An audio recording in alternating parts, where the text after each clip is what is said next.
E aí pessoal, aqui é o Atan e hoje a gente vai recapitular um pouco sobre o balanço de massa.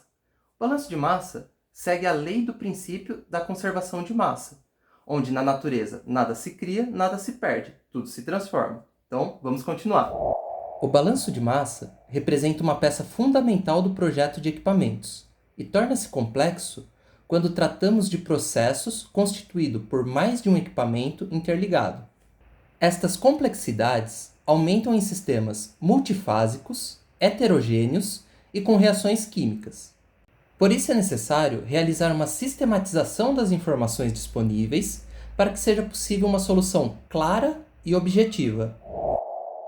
A solução de qualquer problema começa pela compreensão dos processos e fenômenos envolvidos. Compreender é tornar compreensível. Então, como vimos no vídeo anterior, a primeira etapa a se fazer é a classificação dos processos. Os processos químicos podem ser classificados em batelada, contínuos ou semicontínuos. A classificação se baseia no procedimento de entrada e saída dos materiais.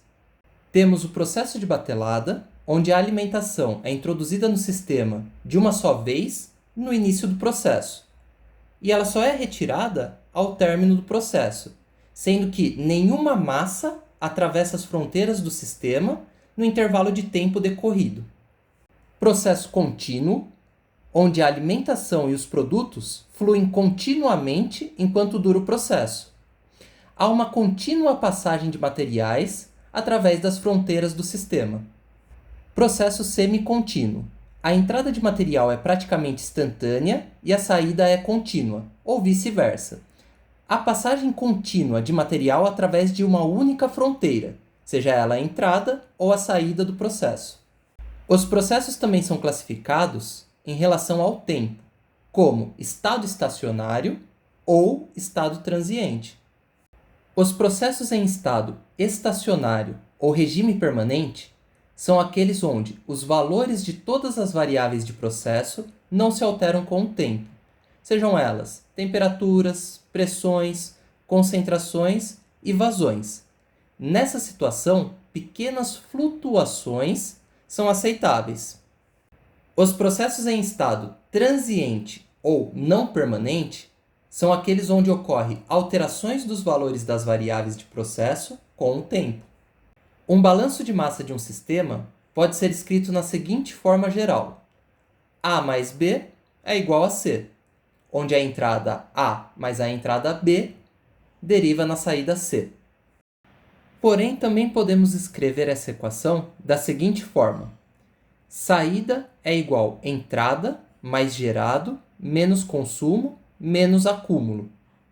Os termos gerado e consumido se referem à produção ou consumo de materiais relacionados às transformações provocadas por reações químicas dentro do sistema.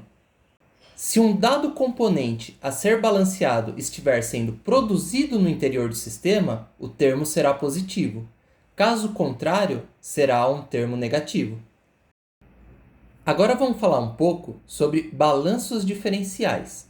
Eles são os balanços que indicam o que está acontecendo num dado sistema num dado instante. Cada termo da equação de balanço é expresso em massa ou taxa dividido por uma unidade de tempo, por exemplo, metro cúbico por hora, quilograma por segundo, CO2 por minuto. Este é o tipo de balanço usualmente aplicado a um processo contínuo. Balanços integrais são balanços que descrevem o que acontece entre dois instantes de tempo, ou seja, ΔT. Cada termo da equação de balanço é então uma quantidade balanceada com a sua respectiva unidade. Este tipo de balanço é usualmente aplicado a processos em batelada, com dois instantes de tempo, sendo eles o momento imediatamente após a entrada da alimentação e o momento imediatamente anterior à retirada do produto. Bom, pessoal, para exercitar um pouco a parte prática, vamos solucionar um problema de balanço de massa simples, apenas com as informações que a gente já conteve nesse vídeo. Duas misturas contendo metanol em água de composições diferentes estão contidas em recipientes separados. A primeira mistura contém 40% de metanol e a segunda 70% de metanol em massa. Se 200 gramas da primeira mistura for combinado com 150 gramas da segunda mistura, qual a massa resultante e a composição final do produto? Para este exercício, vamos considerar que não há interação entre metanol e a água. Bom, a primeira coisa a se fazer é entender o problema. Como podemos constatar, o processo não é contínuo, e sim em batelada. E ele também não leva reações químicas. Embora o processo não seja contínuo, vamos desenhar um fluxograma, pois ele ajuda muito a facilitar a resolução. Dentro do fluxograma, vamos trazer o recipiente onde está sendo realizada a mistura, a entrada de 200 gramas, que chamaremos de entrada a entrada de 150 gramas, que chamaremos de entrada B, e logo o produto esperado, que vamos chamar de saída C. Observem que as correntes de entrada e saída mostradas no diagrama denotam estados iniciais do sistema de batelada. Como não há reações químicas, temos simplesmente que entrada é igual a saída. Logo, A mais B é igual a C. Podemos representar o balanço global da seguinte forma. QA mais QB é igual a QC. 200 gramas mais 150 gramas é igual a 350 gramas. Porém, para solucionar esse problema, além do balanço global, precisamos realizar o balanço por componente. Dentro do componente A, temos que 40% do componente é metanol. Logo, os outros 60% é água. Dentro do componente B, 70% é metanol. Logo, 30% é água. Com todos os dados obtidos, é muito importante fazer uma verificação das unidades de medida.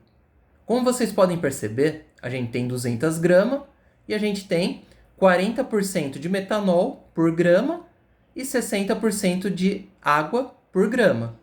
Abaixo, 150 gramas, 70% de metanol por grama e 30% de água por grama. Caso as unidades de medidas não estivessem no mesmo padrão, é muito importante realizar todas as conversões para facilitar na solução do problema. Para dar sequência, vamos transformar todas as porcentagens em decimal, dividindo o valor da porcentagem por 100. Logo temos que 40% é igual a 0,4, 60% é igual a 0,6, 70% é igual a 0,7 e 30% é igual a 0,3. Para obter o balanço de massa por componente, devemos multiplicar a massa total pelo decimal de cada componente. Logo, obtemos um resultado na entrada A de 80 gramas de metanol e 120 gramas de água. Já a entrada B, 105 gramas de metanol e 45 gramas de água. Para solucionar o problema por componente, soma-se as correntes do metanol, então 80 gramas mais 105 gramas, totalizando 185 gramas, e soma-se as correntes da água, 120 gramas mais 45 gramas, totalizando 165 gramas. Por fim, é possível encontrar a porcentagem de cada componente, dividindo o valor da corrente pelo valor total da saída C. Logo temos a seguinte equação: 185 gramas dividido por 350 para a corrente de metanol, que totaliza 52,8%, e 165 gramas dividido por 350 da corrente de água, que totaliza 47,1%. Pessoal, espero que tenham gostado do conteúdo. Eu vou trazer mais exercícios, dificultando cada vez mais, trazendo energia, trazendo reações. Então, para vocês não perderem nada, curta, se inscreva e é isso.